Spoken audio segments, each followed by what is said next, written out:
Hello, I'm Catherine Leger for Art Montreal. This Art Montreal program will take a look at the work of some of Montreal's poets. We'll learn about concrete art, or visual poetry as it is sometimes called, from Paul Hartel, an artist who transforms letters and words into visual images.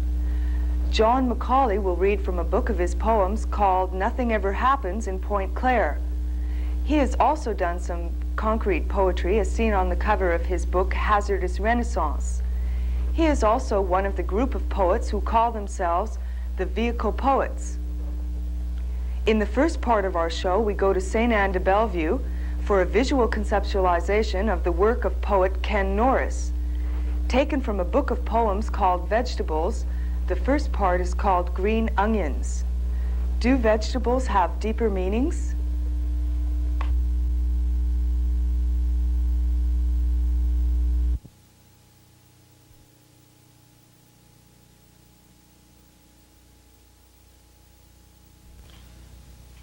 I slept last night with green onions under my pillow, and I dreamed strange dreams.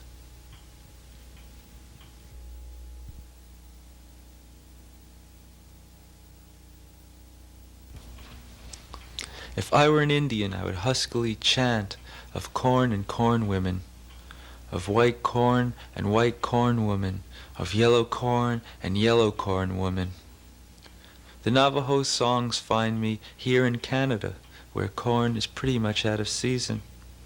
The best of it is frozen, 25 cents a package. You have to boil it for a while and then season it. You play games with frozen kernels that don't taste like anything. Right now, I'm imagining Indian corn, a rainbow of reds, browns, and yellows. I am peaceful now, after a day of turmoil, and it is the Indian with his corn that provides me with an image of tranquility. I can hear Françoise ask me at dinner if I want any maize. Corn, for the Navajo, was the food of subsistence. It grew between the boundaries of the mountains where Talking God and Calling God shouted back and forth. Corn expressed the value of the land, was the fruit of life. All this before the mysterious land became the New World, became found by the California gold rush. Now fat children eat corn on the cob, drip melted butter all over themselves. After dinner they go back out into the street and play cowboys and Indians. The feathered red men get shot.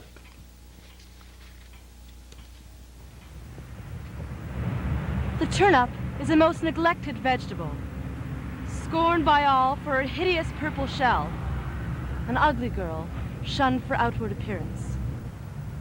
If you were an ugly girl, take heart and be like the turnip, which is a feast for wise kings. Turnip is all personality, sweet when cooked, preferably mashed like the Idaho potato. Potato is a mere facade when compared with the depths of turnip's taste. The significator of soups is turnip, cut in chunks, set floating in company of carrots and subtle celery. If it were not for outward appearances, turnip would supplant the place of white potato upon the family supper table. Mothers scorn the potato. Its eyes echo your gossiping neighbors. Clutch the turnip to your bosom, for she is a steadfast friend who appreciates love, having little. The potato is a flighty fair. Loved by all, she loves none. She will play you false, golden hair. Turnip will bring you true happiness. Buy a turnip to love today. There is magic in you that spins my head, makes colors swirl. You form a bond that links me to old memory, the witchiness of a previous incarnation. Walt Disney made you dance in Chinese formation, bow in humbleness with manner. How do you grow in such lack of light in the darkest and densest places of the forest? Do you approve of your name, the unfirm cellular sense of it? I have so many questions to ask of you. I do not understand the psychology of fungi. You seem unclean, a product of the microbic air. Where do fire and water fit in? It is hard to imagine a spirit within you, the flow of life taking place inside you. To me, you are a pure catalyst, a hand that points the way. Tell me, what do you know of the sun and the moon? Have you grasped their secret? I will tell you one. People frequently inquire about the wedding ring that I wear on the fourth finger of my right hand.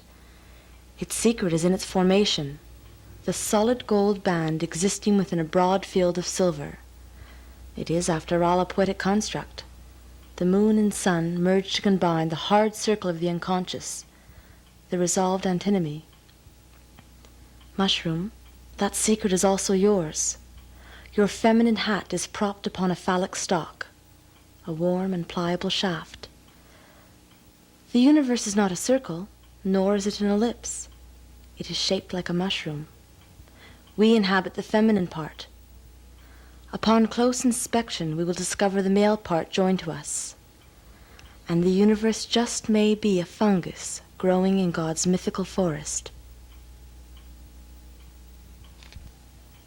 One step away from the orange, I declare it to be a vegetable. I choose to be its priest, preserver of its right to rule among the cauldron of a stew. It is the sun steeped in hell, essential to witch's brew, necessary for a crazy salad. It belongs among the herbs of night, among the darker treasures. Uncooked, as yet unmoved by heat, it is a delight, gradually revealing its juiciness to the taster. A slow working of the mouth about its circumference, the gentle application of teeth, and the soft lapping of the tongue bring about an unexpected ecstasy. In the act of eating, passion rises, and the tomato and tongue become one. Under the matriarchy, when the queen's consort was slain, his phallus was preserved, perhaps pickled. O green shaft of life, you are the generative principle of the vegetal year god, the cock of the green night. So obviously phallic, you are skinned and sliced into salads by priestesses of the kitchen. You keep company with a ripe tomato. Together you play upon grassy beds of lettuce.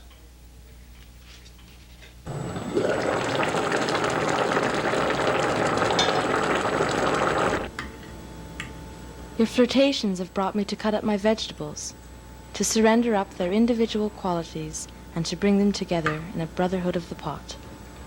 Carrots with potatoes, cheerful onions and mutilated green peppers. It's a world of chaos, one which yields to a semi-divine will that demands individual dissolution. All the attributes of each vegetable I give up for sustenance.